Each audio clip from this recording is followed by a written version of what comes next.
வணக்கம், நான் suryathangaraj. இன்றைக்கி நம்ம பார்க்க போகிற வீடியோ ஒரு பிரியாணி தீம் கேக்கு தாங்க. இதே மாதிரியான பிரியாணி தீம் கேக் வீடியோ நான் ஏற்கனவே அப்லோட் பண்ணியிருந்தேங்க. இருந்தாலும் இன்னும் நிறைய டிப்ஸ் அண்ட் ட்ரிக்ஸோடு இன்றைக்கி இந்த வீடியோ வந்திருக்குது உங்களுக்காக. அப்புறம் அன்றைக்கி நான் வீடியோ அப்லோட் பண்ணியிருந்தப்போ இந்த கப் கேக்ஸ் எல்லாம் எப்படி பண்ணேன் அப்படிங்கிறத நான் சொல்லலைங்க. அதனால் நிறைய பேர் எனக்கு கமெண்ட்ஸில் கேட்டிருந்தீங்க, இந்த கப் கேக் எப்படி செய்கிறதுன்னு சொல்லியிருந்தால் நல்லாயிருக்குன்னு சொல்லி.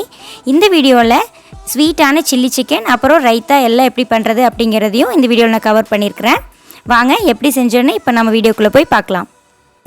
வீடியோக்குள்ளே போகிறதுக்கு முன்னாடி இதுக்கு முன்னாடியே செஞ்ச பிரியாணி தீம் கேக்கோட வீடியோட லிங்க் நான் உங்களுக்கு டிஸ்கிரிப்ஷனில் கொடுத்துருக்குறேங்க. அதையும் ஒன் டைம் பார்த்துட்டு வந்துடுங்க. அப்போ இந்த கேக்கோட வீடியோ உங்களுக்கு ஈஸியாக புரியும். இப்போ நாம் சாக்லேட் சில்லி சிக்கன் எப்படி செய்கிறதுன்னு பார்க்கலாங்க. நான் சாக்லேட் ஸ்பாஞ்ச் கேக்கை இந்த மாதிரி கட் பண்ணிக்கிறேன்.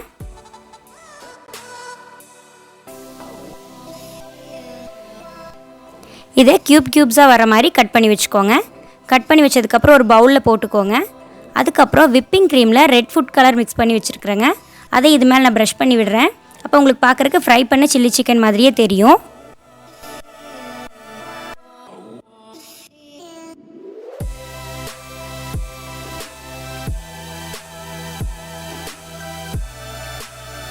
இப்போது இதெல்லாம் கப் கேக்ஸில் எப்படி அரேஞ்ச் பண்ணுறதுன்னு சொல்கிறேங்க.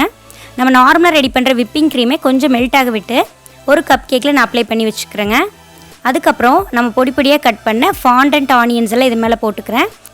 இந்த ஆனியன்ஸ் எப்படி பண்ணுறது அப்படிங்கிறதும் அந்த வீடியோவில் பார்த்துருந்தீங்கன்னா உங்களுக்கு ஈஸியாக புரியுங்க. அப்புறம் இதையே அந்த க்ரீமோட மர்ஜ் பண்ணி விடுறேங்க. மறுபடியும் மேலே கொஞ்சம் அந்த ஆனியன்ஸ் போட்டுக்கிறேன். இப்போ பார்க்கும்போது ஒரு பவுல் ஃபுல்லாக கலக்கி வச்ச தயிர் பச்சடி மாதிரியே இருக்குங்க. இது கப் கேக்கு மேலே மட்டும்தாங்க நம்ம இந்த மாதிரி டெக்கரேஷன்ஸ் கொடுக்க போகிறோம். ஆனால் பார்க்குறக்கு உள்ளுக்குள்ளே இருந்தே ஒரு ரைத்தா கப் வச்சுருக்கிற மாதிரி நம்மளுக்கு ஒரிஜினலாக தெரியும். அதுக்கப்புறம் நம்ம கலக்கி வச்ச சில்லி சிக்கனையும் இது மேலே வச்சுக்கலாங்க. கலக்கி வச்ச சில்லி சிக்கனாக இருந்தாலுமே பார்க்குறக்கு பொரிச்சு வச்ச சில்லி சிக்கன் மாதிரி இருக்குங்க. இதுக்கு மேலே நான் ஃபாண்டன்ட்டில் கட் பண்ணி வச்ச ஆனியன்ஸை அதை போட்டுக்கிறேன். அதுக்கு மேலே கொத்தமல்லி தலையில் தூவுன மாதிரி இருக்கிறதுக்கு க்ரீன் கலர் ஃபாண்டன்ட்டை குட்டி குட்டியாக கட் பண்ணி அதையும் மேலே போட்டுக்க போகிறேங்க.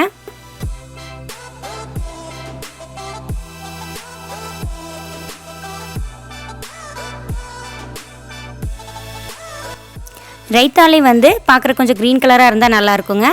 அதனால் இந்த மாதிரி க்ரீன் லீவ்ஸை இப்போ நம்ம சில்லி சிக்கன்லேயும் நம்ம ரைத்தாலையும் போட்டுக்கிறேன். அதுக்கப்புறம் பூந்தி போடுவாங்க இல்லைங்க தயிர் பச்சடியில், அதுக்கு நான் எல்லோ கலர் ஃபாண்டன்ட்டை குட்டி குட்டியாக பால்ஸாக உருட்டி அது மேலே நான் போட்டுக்கிறேன். இப்போ பார்க்குறக்கு ஒரிஜினல் தயிர் பச்சடி மாதிரியே இருக்குங்க. அன்றைக்கி மாதிரி நான் பிரியாணி டாப்பிங்ஸ் எல்லாம் ரெடி பண்ணி வச்சுட்டேங்க. அன்றைக்கி ரைஸ் பொரியை கேரமலைஸ் பண்ணி போட்டேன். இன்றைக்கி ஃபாண்டன்ட்டையே குட்டி குட்டியாக அரிசி மாதிரியே உருட்டி வச்சுருக்குறேங்க. அன்றைக்கி மட்டையரிசி பிரியாணி மாதிரி இருந்துச்சு. இன்றைக்கி ஒரு ஹைதராபாடி பிரியாணி மாதிரி இருக்க போதுங்க. அது பார்க்குறக்கு பாஸ்மதி ரைஸ் மாதிரி இருக்கணுங்க. அந்த மாதிரி பண்ணி வச்சுக்கிட்டேன். நார்மலான சாக்லேட் கேக்கு எப்படி நம்ம க்ரம் கோட் பண்ணுவோமோ அதே மாதிரி பண்ணி வச்சுக்கலாங்க.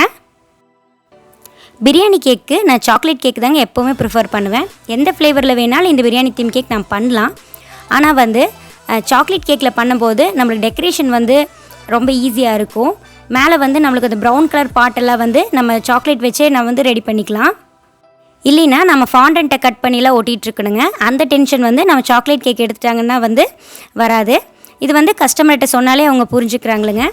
அன்றைக்கி நான் அந்த கேக் பண்ணும்போது வெறும் ஸ்பேச்சுலா மட்டும்தான் வச்சு க்ரீம் அப்ளை பண்ணேன். அப்போ எனக்கு ரொம்ப சிரமமாக இருந்துச்சு. இன்றைக்கி என்ன பண்ணேன்னா ஒரு பைப்பிங் பேக்கில் போட்டு ஃபஸ்ட்டு அப்ளை பண்ணிவிட்டு அதுக்கப்புறம் ஸ்பேச்சுலா வச்சு நான் ஈவன் பண்ணி கொடுக்கும்போது எனக்கு அந்த பவுல் ஷேப் நல்லா கிடச்சிது. எதுக்காக அந்த வீடியோ ஒரு தடவை நான் பார்த்துட்டு சொல்கிறேன்னாங்க. அதில் அப்லோட் பண்ணியிருந்த சில விஷயங்கள் நான் இந்த வீடியோவில் நான் சொல்லலை. ஏன்னா தேவையில்லாமல் வீடியோ பெருசாக போயிட்டுருக்குங்க. அதனால தான். இப்போ நம்மளோட பிரியாணி பவுல் ரெடி ஆயிடுச்சுங்க. இதுக்கு சாக்லேட் கனாஷ் வச்சு நான் இதை ஈவன் பண்ணி கொடுத்துட்ருக்குறேன். அப்போ நல்லா ப்ரௌன் கலர் பாட் மாதிரியே நம்மளுக்கு தெரியும். இப்போ நம்ம ரெடி பண்ணி வச்சுருக்கிற பிரியாணி டாப்பிங்ஸ் எல்லாம் நம்ம ரெடி பண்ணி வச்சுருக்கிற பாட் மேலே வச்சிடலாங்க. இது மேலே நம்ம நிறைய ரைஸ் ரெடி பண்ண முடியாது, அது ரொம்ப குட்டி குட்டியாக பண்ணணும் அப்படிங்கிறது கஷ்டம். அப்படிங்கிறதுனால நான் எல்லோ கலர் ஃபாண்டன்ட்டை ஒரு லேயர் மாதிரி கட் பண்ணி மேலே வச்சுட்டேங்க.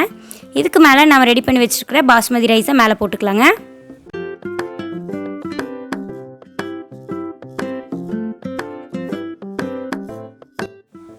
அதுக்கப்புறம் நம்ம ரெடி பண்ணி வச்சுருக்கிற மற்ற டாப்பிங்ஸையும் நீட்டாக அரேஞ்ச் பண்ணிக்கிறேங்க.